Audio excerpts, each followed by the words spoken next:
ఊహించని రీతిలో వచ్చిన అకాల వర్షాలు ఏపీని అల్లాడించాయి.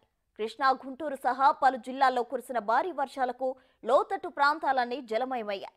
వరదల దాటికి రోడ్లన్నీ నదులను తలపించేలా దర్శనమిస్తున్నాయి. ప్రజలు అత్యవసరమైతే తప్ప బయటకు రావద్దని అధికారులు సూచిస్తున్నారు. ముందు జాగ్రత్త చర్యల్లో భాగంగా లోతట్టు ప్రాంతాల నుంచి సురక్షిత ప్రాంతాలకు ప్రజలను తరలిస్తున్నారు. పలుచోట్ల విషాద ఘటనలు సైతం చోటు చేసుకోవడం ఆందోళన కలిగిస్తోంది.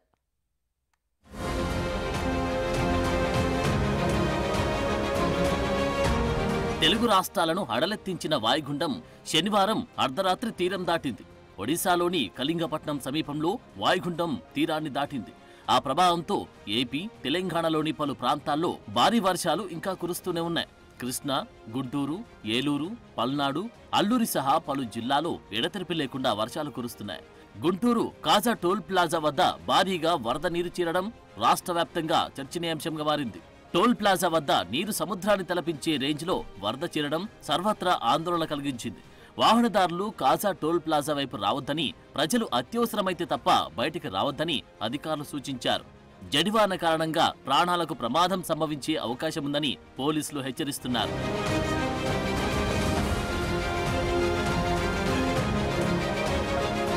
గుంటూరులో వానలు దంచుకొడుతున్నాయి. రోడ్లపై నీరు నిలిచిపోవడంతో వాహనాల రాకపోకలు నిలిచిపోయాయి. కుండపోత వర్షాలతో జనజీవనం సైతం స్తంభించిపోయింది.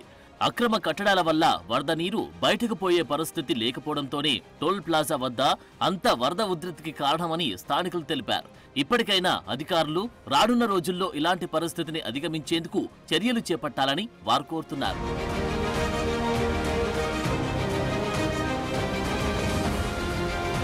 ఉమ్మడి తూర్పుగోదావరి జిల్లా వ్యాప్తంగా భారీ వర్షాలు కురుస్తున్నాయి.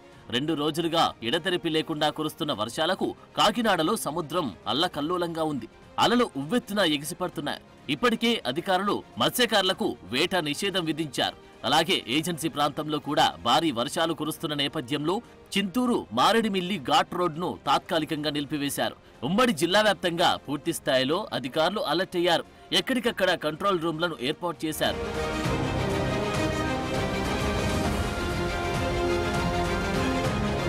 మాచర్ల టర్నింగ్ దగ్గర కనకదుర్గమ్మ తల్లి దేవాలయం నీట మునిగింది. రోడ్డు వెడల్పు చేస్తున్న క్రమంలో దేవాలయ సైడ్ కాల్వ ధ్వంసమైంది. దీంతో చిన్నపాటి వానలకు కూడా ఆలయంలోకి నీరు వచ్చేస్తున్నాయని స్థానికులు వాపోతున్నారు. అధికారులు చర్యలు తీసుకుంటే బావుంటుందని స్థానికులు కోరుతున్నారు. ఏలూరు జిల్లా బొమ్మలూరు వద్ద జాతీయ రహదారిపై వరద నీరు ప్రవహిస్తోంది. బొంగులూరు గ్రామంలోకి వెళ్లి సర్వీసు రోడ్డు వరద నీటితో నిండిపోయింది. ముందు జాగ్రత్త చర్యల్లో భాగంగా గ్రామస్తులను లోతట్టు ప్రాంతాల నుండి సురక్షిత ప్రాంతాలకు రావాలని అధికారులు విజ్ఞప్తి చేస్తున్నారు.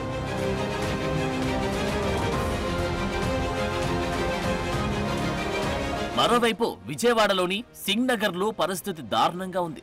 వరద దాటే ప్రయత్నం చేసిన ఓ మహిళ నీటిని దాటుతూ గుండెపోటుతో మృతి చెందింది. మృతదేహాన్ని తరలించలేక స్థానికులు కారుపై పెట్టారు. ఈ విషాదకర ఘటన గంగారమ్మ గుడి ఎదురుగా మసీదు రోడ్డులో చోటు చేసుకుంది. మొత్తం జలమయం కావడంతో సింగ్ నగర్లో జనజీవనం స్తంభించింది.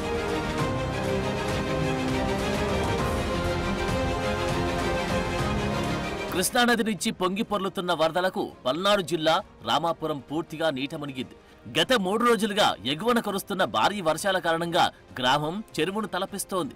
రామాపురం గ్రామంలోని 50 కుటుంబాలను పునరావాస కేంద్రాలకు తరలించారు.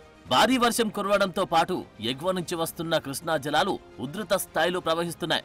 ఏ క్షణంలో ఏమవుతుందోనని స్థానికులు ప్రాణాలు అరచేతిలో పెట్టుకుని భయకంపితులవుతున్నారు. 20 ఏళ్లుగా వర్షాలు పడ్డ ప్రతిసారి కాలనీ నీట మునుగుతుందని స్థానికులు వాపోతున్నారు. 3 నెలల పాటు పునరావాస కేంద్రంలోనే గడపాల్సి వస్తుందని ఆవేదన వ్యక్తం చేస్తున్నారు.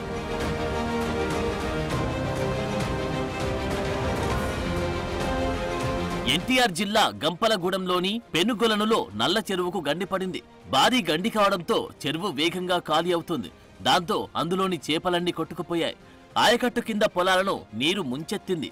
పొలాల్లోని ఆ నీటిలో వలలు వేసి స్థానికులు చేపలు పట్టుకునే ప్రయత్నం చేస్తున్నారు. అలాగే ఎన్టీఆర్ జిల్లా జీకొండూరు మండలం చెరువు మాధవరం గ్రామంలో పులివాగు పొంగి పొర్లుతోంది. చెరువు మాధవరం నుండి మునగపాడు, గంగినేనికి వెళ్లే రహదారి కోతకు గురికావడంతో రాకపోకలు నిలిచిపోయాయి. వాగు సమీపంలోని ఇల్లు కళ్ల ముందే కూలిపోతుంటే బాధితులు ఏం చేయలేని స్థితిలో చూస్తూ ఉండిపోయారు. అధికారులు స్పందించి సాయం అందించాలని కోరుతున్నారు.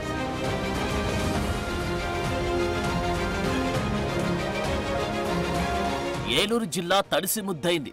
నూజివీడు వాగు వరద ఉధృతికి లారీ కొట్టుకుపోయింది. అక్కడి స్థానికులు, పోలీసులు గమనించి లారీ డ్రైవర్ని రక్షించి సురక్షిత ప్రాంతానికి తరలించారు. కోళ్ల మేతతో వస్తూ ఉండగా వరద ఉధృతికి లారీ కొట్టుకుపోయిందని డ్రైవర్ పాపారావు ఆవేదన వ్యక్తం చేశాడు. బాధితుడి కుటుంబ సభ్యులకు సిఐ సమాచారాన్ని చేరవేసి ఆందోళన చెందవద్దని అన్నారు. అల్లూరి సీతారామరాజు జిల్లా రంపచోడవరం ఏజెన్సీలో పెద్ద కొండలో కొండ చర్యలు విరిగి రోడ్డుపై పడ్డాయి. అయితే కొండ చర్యలు విరిగిపడే సమయానికి అటుగా ఎవరూ వెళ్లకపోవడంతో భారీ ప్రమాదం తప్పింది. అప్రమత్తమైన అధికారులు అటుగా ఎవ్వరిని వెళ్లనీయకుండా చర్యలు తీసుకున్నారు. ఇక పార్వతీపురం మన్యంలో పెను ప్రమాదం తప్పింది. భారీ వర్షాలకు రోడ్డు మీద కొండ చర్యలు విరిగిపడ్డాయి. కోటకొండ గ్రామం సమీపంలో ఈ ఘటన జరిగింది.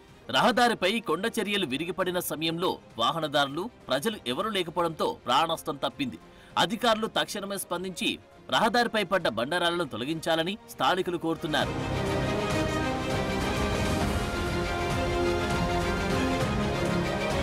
హైదరాబాద్ విజయవాడ హైవేపై రాకపోకలు నిలిచిపోయాయి. నందిగామ దగ్గర వాగులు, వంకలు పొంగడంతో జాతీయ రహదారిపై వరద ప్రవహిస్తోంది. దీంతో వాహనాలు ముందుకు వెళ్లలేని పరిస్థితి వచ్చింది.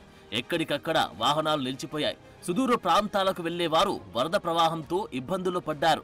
ఇక ఏపీ వాసులకు వాతావరణ శాఖ అధికారులు అలర్ట్ ప్రకటించారు. మరో 24 గంటల పాటు రాష్ట్రంలో భారీ వర్షాలు కురుస్తాయని వాతావరణ శాఖ హెచ్చరించింది. గుంటూరు, ఎన్టీఆర్, పల్నాడు, ప్రకాశం జిల్లాలకు రెడ్ అలర్ట్ జారీ చేసింది. బాపట్ల, కృష్ణా, ఏలూరు జిల్లాలకు ఆరెంజ్ అలర్ట్ ప్రకటించింది. తీరం వెంబడి 45 నుంచి 55 కిలోమీటర్ల వేగంతో గాలులు వీస్తాయని తెలిపింది. ప్రజలు అప్రమత్తంగా ఉండాలని సూచించింది.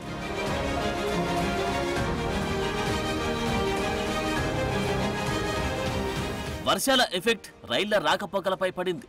పలు రైళ్లను రద్దు చేస్తూ దక్షిణ మధ్య రైల్వే నిర్ణయం తీసుకుంది. వర్షాలు బీభత్సం సృష్టిస్తూ ఉండడంతో ఇప్పటికే చాలా రైళ్లను అధికారులు రద్దు చేశారు. తాజాగా గోదావరి ఎక్స్ప్రెస్ సహా 19 రైళ్లను రద్దు చేశారు అధికారులు. భారీ వర్షాలకు పట్టాలపై వరద నీరు చేరింది. దీంతో 15 రైళ్లను దారి మళ్లించారు అధికారులు. హైదరాబాద్ విశాఖ, హైదరాబాద్ గోదావరి ఎక్స్ప్రెస్ ను రద్దు చేశారు.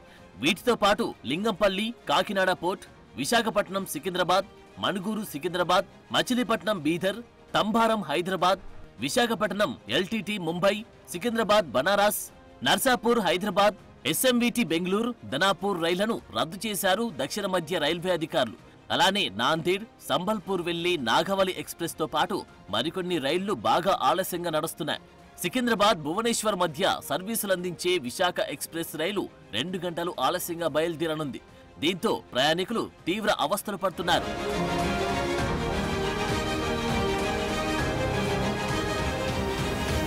విజయవాడ రూరల్ ను వరద నీరు ముంచెత్తింది.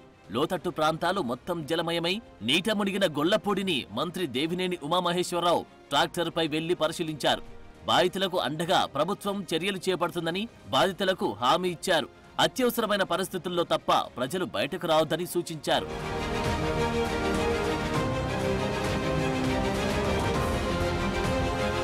మంగళగిరిలో వరద ప్రభావిత ప్రాంతాల్లో మంత్రి లోకేష్ పర్యటించారు.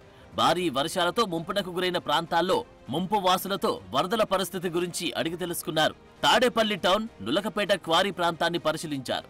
ముంపునకు గురైన ఇళ్లను పరిశీలించి బాధితులతో మాట్లాడారు. వీలైనంత త్వరగా చర్యలు చేపట్టాలని అధికారులను ఆదేశించారు. మంగళగిరి, కొత్తపేటలో కొండ చర్యలు విరిగిపడి దెబ్బతిన్న ఇంటిని లోకేష్ పరిశీలించారు. బాధితులను పరామర్శించారు. మృతి చెందిన నాగరత్నమ్మ భౌతిక కాయానికి నివాళులర్పించారు. మృతుల కుటుంబ సభ్యులను పరామర్శించి ప్రభుత్వం ప్రకటించిన 5 లక్షల పరిహారం అందించారు. వారిని అన్ని విధాలుగా ఆదుకుంటామని హామీ ఇచ్చారు. ముంపు బాధితుల కోసం పునరావాస కేంద్రాలు ఏర్పాటు చేశామన్నారు. మంగళగిరిలో open, under ground drainage network ను తీర్చిదిద్దుతున్నట్లు తెలిపారు.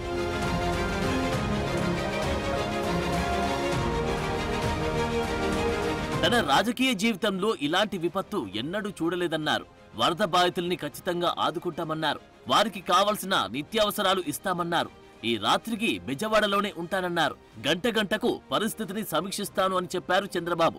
మరో 24 గంటల పాటు భారీ వర్షం కురుస్తుందని వాతావరణ శాఖ హెచ్చరికలు జారీ చేయడంతో అధికారులను సీఎం అప్రమత్తం చేశారు. ఇప్పటికే కమాండ్ కంట్రోల్ సెంటర్ను ఏర్పాటు చేసి ఎప్పటికప్పుడు పరిస్థితిని పర్యవేక్షిస్తున్నారు. ఈ ఊహించని పరిస్థితుల్లో ప్రజలు అప్రమత్తంగా ఉండాలని కోరుతున్నారు.